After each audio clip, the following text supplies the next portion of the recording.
Pod Jerky, bringing you an audio experience the likes of which you've never heard before.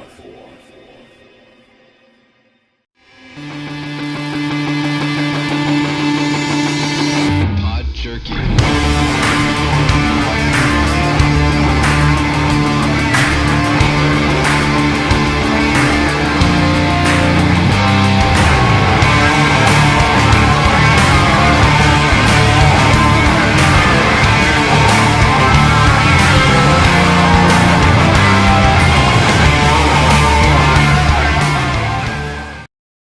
Hello, everyone, and welcome to another edition of Pod Jerky. I am your host, Director Awesome, joined today by Mrs. Awesome. Now, just a little bit of housekeeping before we get started. Our regular co-host, the new girl, is going through some personal stuff right now, so we are having Mrs. Awesome fill in on the interim. We wish the new girl to be back fairly quickly. Hope she's doing okay. But Mrs. Awesome will be filling in right now for the time being as we get some episodes up for you guys to listen to. So welcome back to the show. Thank you. Thank you. All right. So today's episode, we're going to be talking about a documentary that we just watched on Netflix. And it was a documentary that we actually saw, a couple of times while we were going through the list on Netflix, and kind of just passed it and then said, we'll come back to it and watch it. And, the other night we were bored and said, let's see what's on here. And we came back to this one and said, hey, didn't we say we were going to watch this? And we ended up starting to watch it. And it is called The Most Hated Man on the Internet. Now, just to give you a little bit of a background, usually I do not like to do episodes like this based on drawing attention to douchebags like this.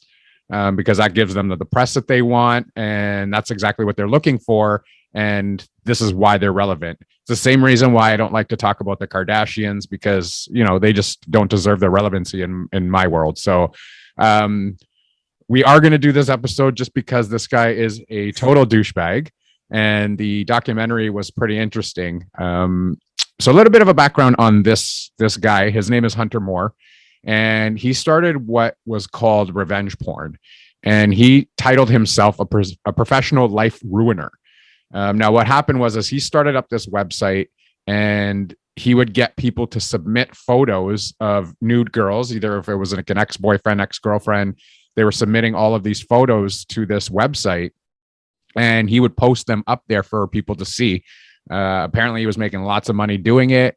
And it was just something that was like a head scratcher. We were just like, how is this happening?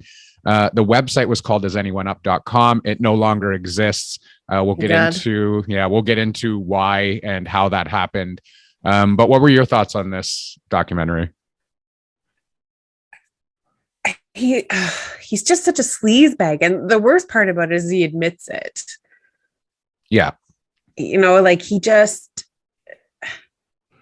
He really victimized these people and really exploited these people. And we'll get into kind of how and why, but it's probably, as everybody says, once it's up on the internet, it's up on the internet. Like you can't really take that down. So he was just a sleazebag. Yeah, for sure. And the documentary, young and naive too. That's the thing. He was 21, 22? No, I think he was 26. Was he? Oh. Yeah. So, the documentary focused mainly on Kayla Laws, which is one of the main people who was up on the website. Apparently, she had taken a photo of herself in the privacy of her own bedroom, and somehow that photo ended up on isanyoneup.com. She had not sent it to anybody that she said during the documentary. Herself. Yeah, it was just herself. She emailed it. Yeah. This is probably prior to the cloud existing back then, where you didn't really have anywhere to upload it to. So she emailed it to herself so she could clear her phone so that she could have more storage. That's sort of what her backstory was. Right. And then we get involved with the mother as well, Charlotte Laws. She's responsible for getting this whole story to mainstream attention and to the FBI. I kind of had my doubts about her at first because she actually wrote a book about how normal people could get in touch with celebrities and how they could go to like red carpet events and con their way into stuff like this, because she really wasn't someone that was, you know, mainstream. She did a little bit of acting here and there, but she wasn't, you know, considered a star by any means. And she got her way into these big events with celebrities, and she wrote this book about it. And I sat there on the couch while we were watching it, and I said to myself, I was like, I don't know if I trust this woman, because she had conned her way into doing things. Let's see where this story goes. Yeah. And it turns out she's kind of, I wouldn't say quite the hero, but she is definitely plays a huge role in sort of bringing him to justice, I guess. She put in the work. She put in the work. Yeah. She definitely put in the work. Now, this guy, Hunter Moore, you know, throughout the documentary, by the end of the documentary, you find out that he had agreed to appear on the show to give his side of the story, but then backed out of it and didn't want to talk about it anymore. But, you know, he was one of these guys that you would see at parties all the time. He was throwing away money. People were, you know, just enamored by this guy. They worshiped him. Like, you could see the Twitter posts that were going up. Some of them were saying that he's a god, he's our father, he's, you know, all of this stuff. And we're thinking to ourselves, like, what is happening? Because, you know, why are people so drawn to this guy? What is it about him that is drawing people to this guy? And I think it was more of the kiss my ass attitude. He didn't care. He didn't think that there were consequences, you know, nothing, you know, fazed him. So I think that's what drew people to him. Again, I'm not sure why I wouldn't have been drawn to somebody like that. But, you know, to each their own. Maybe as a late teen, early 20, it might have been, right? When most of us at that age probably think we're invincible. We might have been drawn to it back then. At our age now, we've wised up a little bit. So, you know, we view him as a total douchebag based on what he did. But this happened back in like 2011, 2012. Like, it was 10 plus years ago, I guess, this would have happened, right? Yeah. So the age of the internet was a little bit different back then. And they flat out said in the documentary, or the FBI agent at least said in the documentary, there was no laws back then. I don't even know if there's good laws now. Well, his story, people against. Well, his story is he's doing nothing wrong. And that was my conclusion. Illegal. He's not doing anything illegal. Because he's protected by the same laws that Facebook is protected by. Because if you think about it, if you post a picture online with your friends in it, do you ever have their permission to actually post that photo? You really don't. So you just post that photo with your friends in it. You tag them. Everyone's like, hey, thumbs up, you know, I like it or love it, whatever it is. Nobody ever tells you to take it down, but you have that right to post that photo because you own that photo. He was doing the same thing, saying that he was doing the same thing because people were uploading it because they had possession of that photo. They were uploading it to his site. So legally, from a legal standpoint, he was doing absolutely nothing wrong. Morally, he was a total douchebag. Now, I know people, you know, try to do anything that they can to make whatever kind of money they can. To each their own. Like, they're trying to make themselves a fortune by doing things. Morally, again, this was just totally wrong. Yes. Yeah. And then, you know, like, the website had an option to submit to take the photo down. Like, there was a request in there. So following all appropriate rules and everything. And then when the people put in their request to have the photo removed, he wouldn't, and then would basically just laugh in their face. And it was like a good couple of year battle for some of these people. And as the documentary goes on, you come to realize how he was actually obtaining some of these photos, which kind of leads to sort of how he got his in the end. Yeah. We're also introduced in this documentary to a Destiny Benedict. She goes by the name of Butthole Girl. Yeah. She ended up posting a photo of herself sticking things up her butt. It got posted on his website. And then she starts with the tears, the waterworks, because on the website, there's a photo that is linked to her Facebook page, and on the Facebook page, her kids are in it.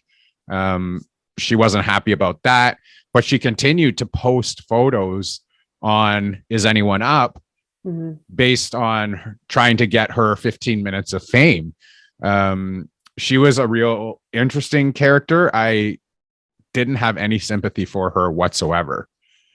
So it was a case of bad and poor decisions by a young person who is easily influenced is how I could sum her up. And, as a result of all of this, she had her kids taken away, right? CAS or whatever it is in the US. So she had 3 of her 6 kids taken from her. She had 6 kids. Oh my God. She has 6 kids. I clearly missed that part. And so then part of it was she was promised money. If she kept doing these things, she would get paid.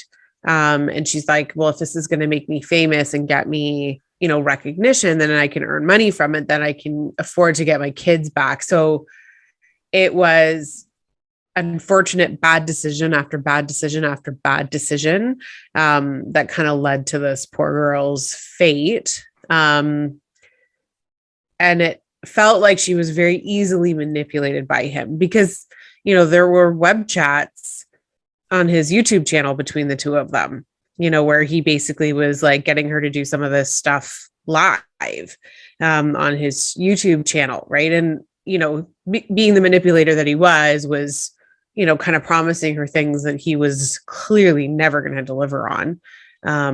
Yeah. So I have sympathy for her from the fact that she got taken advantage of and she wasn't, I hate to say smart enough, but smart enough to realize she was being manipulated. Well, what's the saying? Fool me once, shame on you. Fool me twice, shame on me. Yeah. Fool me 3 times. Like, how many times did she have to be fooled where she just kept going back again and again and again and getting the same treatment over and over and over again, and then sit there and cry like, she's the victim. Like, sure, she was part of the victim, but after a certain amount of time, I know she got into like drugs and alcohol, and there was some depression there, and some mental instability there. However, I don't understand, and maybe because I've never been through it, but I don't understand how she just kept going back and then wants our sympathy for it when that was a decision that she made. We're all grown adults. We make our decisions on our own. If we make bad decisions, then we pay the consequences. If we don't, then, we live a happy life. But I mean, that was her decision on what she was doing. I don't know why she was trying to play the victim.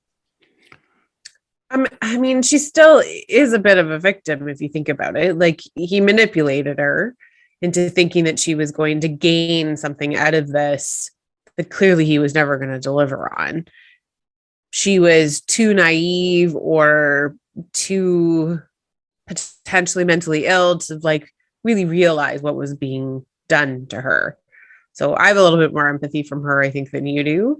I think you're the make your bed, you lay in it kind of person, where I have a little bit more probably empathy than you do for this one.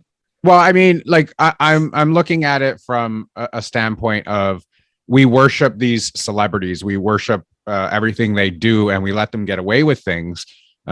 Case in point, I'm not going to name names right now, but recently there was an actress that is in probably brain dead right now, but got into some trouble. And online you just see like, oh, what a great woman this person was, and this woman, blah, blah, blah. Like they're just praising this woman in a time where, there was potential for her to actually hurt innocent bystanders. And if you look at it, if it were somebody like myself that did something like that, who's lived a pretty quiet and a good life, people would be like, well, that was your choice. You decided to get behind the wheel of a car while you were drinking or doing drugs or doing whatever. So you live with your, whatever you did. However, somebody like this gets, oh, I feel sorry for her. So that's the way I look at it on a grand scheme of things, because people who are in mainstream media or kind of have a celebrity status get preferential treatment over people that don't. I can see your point of view. Yeah. So that's just how I thought about it with her. That's where I'm coming from on that side. Fair enough. So You're entitled to your opinion. Yeah. So most of the times it's right, but you know. Oh my God. Anyway, so we get into Charlotte going through all of this stuff. She's telling her story on how she would write newspapers. She would be researching all of this stuff, like his website and how these photos were going up. She started contacting all of these women, these victims, and finding out, like, how did this picture get up there? Did send it to an ex-boyfriend, girlfriend? How did this all happen? And we come to find out that I believe the number was 40% that never sent the photo to anyone. They were only emailing the photo to themselves. So there's something behind this. Like, why is a photo in my email getting uploaded to a site that nobody has access to? So she started to put 2 and 2 together and started to say, hey, you know what? There is probably a hacker that's involved in this. And this is what's happening right now, because there's no way that these people all have the same exact story. Yeah. And there's nothing behind the story for them. Like, there's something's got to give here. So she contacted the FBI, and I think the FBI blew it off at the first chance when they first started talking to them, and told her, like, by law, he's doing nothing wrong. There's really nothing we can do. There isn't a law for it. Like, what do you want us to do? They kept the file. Unless you can prove that he's hacking, and taking the photos illegally, then there's really nothing he can do. He's allowed to post, or people are allowed to post on his website. That's the free domain of the internet. Right. So they kept the file open, but really not open, kind of thing. And they just kept it on the back burner until, I believe, a Marine found out about the website. His name was James McGibney. He was a U.S. Marine, and he also owned a website called bullyville.com. So he befriended Hunter, and he started to talk to Hunter because this Marine guy had all of these. He worked for the anti-terrorism squad, I believe, in the Marines. He also had other companies that he was doing kind of online security for. Yeah, cyber terrorism. Yeah, cyber terrorism. Yeah. So he started to be friends with Hunter, not like real friends, but he was pretending to be friends with Hunter. Yeah. So Hunter had contacted him and said, hey, do you want to start advertising your companies on my website? It'll be this much money to do this. And this is where, Hunter was making his money as well from advertisements. Apparently he was making 13 grand a month doing this through advertising. And he reluctantly kind of agreed to it. Over the course of time, they became friends with quotations, and ended up that James got access to the website from Hunter. Now, he knows his technology in and out, this guy, and he goes through all of these photos and he looks at the data behind each photo. And in the data, he finds, I don't know how you find this because I'm not that kind of technologically savvy. Yeah. But he was able to find out that some of the girls that were posted on his website were not the age that they were saying. They were like 15 years old. He started to tell Hunter Moore that, you're going to go down for this because there's a lot of pedophilia on here. Like there's, you're going to be branded a pedophile. Well, and it's illegal because these girls are not of age. So now it makes it child pornography. Right. So he keeps telling him, hey, you're going to go down for this. You're going to go down for this. So how we're going to do this is I can get you out of this. No problem. Free and clear. No problem. I will buy the domain from you. I don't want your content. I just want to buy the domain from you, and you can get rid of all of your content and we'll redirect your domain. And he ended up selling him the website for $12,000. Now that $12,000 redirected the website to bullyville.com. Hunter was also supposed to write an apology to everybody that would be posted on bullyville.com right on the front page. And I don't remember if he did do that. He did it, but he didn't mean any of it. Yeah. So he was a pretty good actor because he sold a really good bill of goods during this phase of when they took it over, but he comes back with a vengeance. Yeah. So, I mean, at least that website was taken down and people were, ecstatic because, Charlotte actually, took a look and said, okay, the pictures were gone. It's up on Bullyville, blah, blah, blah, blah. James actually had contacted Charlotte and said he was going to help her. So this was all behind the scenes that Hunter had no idea what was going on. After this all happens, Hunter goes back onto Twitter and says, don't worry, we'll be coming back with even worse stuff. So he still had access to all of this material that was up on isanyoneUp.com. And then I believe he started posting some more stuff on another website. I don't think it got to the extent of isanyoneUp.com, but he started to post some more stuff online. Yeah, and he was partying a ton, and like he DJs as well. And so like he just kept bragging about how the number 2 version was going to be so much worse. And at that point, I think I can't remember how the FBI got re-engaged, but they were tracking all of this. I don't think it was that I don't think that they got re-engaged. I think what was happening is the proof came out that there was hacking going on. Right. Like it took them that long. They said it was going to take years to try and kind of get down to if the hacking was actually taken place or not.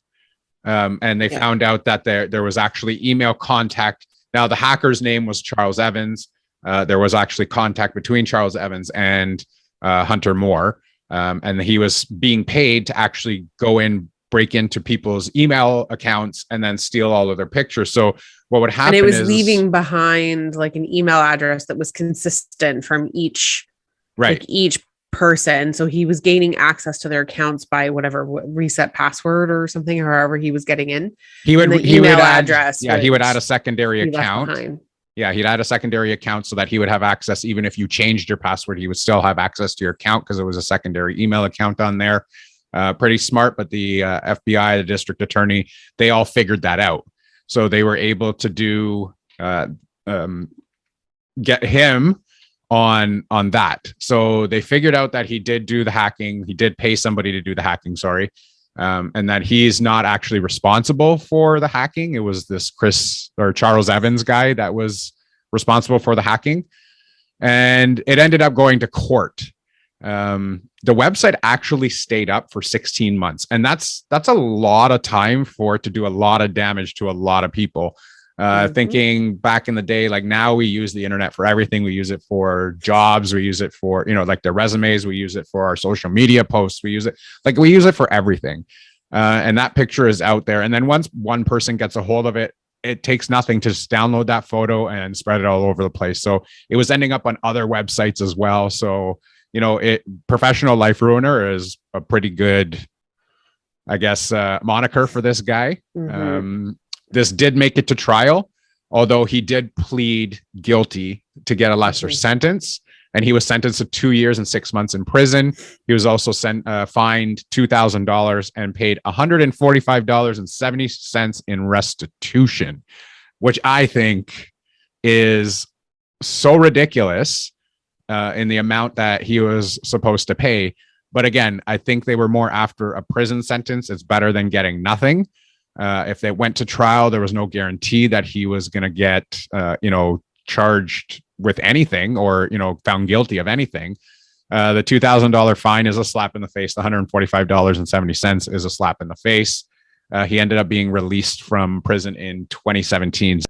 So that was pretty much Hunter Moore's story, but it does get a little bit weirder near the end with the James McGibney, the Marine who has the bullyville.com. He actually said, and you see him actually type it out to him, or he says it online or whatever. After he had taken over the website, he now claimed that James McGibney was a pedophile. Because he had access to those photos and all of that stuff. And then he threatened to rape his wife, which is a big mistake because that was just kind of a defamation. I was like, come on. First off, I wouldn't have wanted to screw with that. And then secondly, there was a court case filed against him, and James McGibney won a $250,000 lawsuit against him for the harassment and what I don't know what they call it. It was calling him a pedophile, so it was kind of defamation against him and his character, being an ex-Marine. And I guess that's what happened with him. So being released in 2017, this guy's out again. He is living with his parents. My kind of question to this is, where were his parents in all of this? Like, I mean, they were kind of backing him. They were allowing this to happen, and they weren't, saying anything to try to get him to stop, as far as we know. Like, it looked like his parents they don't bailed him out, and they he let him opted live. out of doing the interview. So he didn't really get to tell his side. I'm assuming his parents likely declined the interview. They didn't want to exacerbate the story anymore. So for all we know, because they don't really explain it at all, where his parents' role is. But when you're in your 20s and you're acting like a buffoon like he was, I'm sure your mom and dad are probably trying to get you to calm down. Either that or they're oblivious, right? And they had no idea that any of this was going on. Until he did his TV appearance and made himself look like a complete idiot. So I don't know. It's hard to say. They don't really tell us why his parents or what his parents did. I'm assuming, I would hope to God that they would have tried to talk some sense into him at some point. But they don't really let it on. No, they don't. But I mean, I guess my final thoughts on this is, we sat there and we were just like, I don't believe how something like this could happen. I think we live in little bubbles. We know there are evil things that happen on the internet. There's stuff that we're not privy to because we don't see it happen. I mean, I've had my email account hacked before. Where they were sending out emails to the team that I was coaching. They were sending out emails to the parents saying that I was stuck in, London and I needed money to get back home. And they started calling me and saying, like, is everything okay? I was like, what are you talking about? And they were like, well, we're getting emails from you saying. I was like, oh, okay, whatever. So they literally went in and changed one letter in my email address that was extremely hard to see with the naked eye, to actually see that the email address had been changed. So they're pretty smart about it, but we don't see it on this grand stage the way it was in this documentary.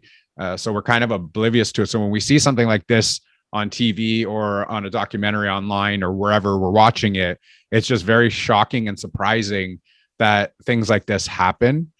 But I'm not even sure that like any new laws have really been created to help victims of stuff like this, where in fact they did not. There are. So revenge porn is now illegal. Charlotte is actually an advocate for this kind of stuff, and she's still working on it. I believe she was either a mayor or some kind of counselor where she served 2 terms. She got some laws passed. So yeah. So like things did happen because of it, but to think that this guy almost single-handedly created a whole genre himself on the internet says something about how lax the laws were online. Yeah, very true. So, I mean, at the end of the day, I think this documentary was an eye opener for us to see kind of the stuff that's happening online. And not that we're naive and don't know that things are happening, but just a look at how it's happening and how things started. I think, I was having a conversation. You share your stuff with. Yes. I think I had a conversation the other day with somebody, and they said, do you actually remember this happening when it happened? And I said, I do. I actually remember this over 10 years ago. However, we kind of back it out of our minds because so much more has happened in that time frame. I mean, we've been through COVID, we've been through, all kinds of things have happened since then. So you kind of put that on the back burner in your brain, and there it is, right? And then this happens, and then you're like, I do remember this. Yeah. So it was an interesting documentary. What are your final thoughts on it? Just be careful who you share your information with. The internet's no joke, so don't mistreat it or treat it lightly. I mean, it's only 3 episodes, so if you need a short little binge night on something to watch, you'll definitely hate this guy. Is what I walked away with. He was a total douchebag and deserved more than what he got, in my opinion. But hopefully, what goes around comes around, and he gets his eventually. Well, you're either going to hate him or you're going to love him, like a lot of his followers did. A lot of his followers, once he sold the website, actually turned against him and called him a sellout and, all this stuff. And I don't know. I don't know. Like, at the end of the day, I said to you, if this were my daughter, we don't have kids, but if this were my daughter or my wife or whatever it was. But there were guys on this too, don't forget. I know. I know. But if it was anybody that I knew, I wouldn't be going after this guy online. Like, the whole thing is he had a hacker that could hack into their system too. So if Charlotte was going against him, all of a sudden Charlotte saw things happening on her computer, and you're going after him. You have to keep things quiet and do things behind the scenes so that nobody knows. He has no idea who I am. He has no idea what's happening. So you have your own revenge plot. You have your own revenge plots, but it's just, it gets into this whole bullying topic of being a bully online, and he admits to being a bully and blah, blah, blah. I don't know how sincere he is with it. He's freaking proud of it. That's the creepy part is he's proud of the fact that he's a freaking bully. Well, sitting on those shows, there was Dr. Drew, I believe he was on, and some Anderson Cooper and all this stuff. And he was sitting there with a smirk on his face and laughing and saying, I don't care what I'm doing. There's nothing wrong with it. And, these girls are doing their own thing and people are uploading photos. It's not me that's doing it. And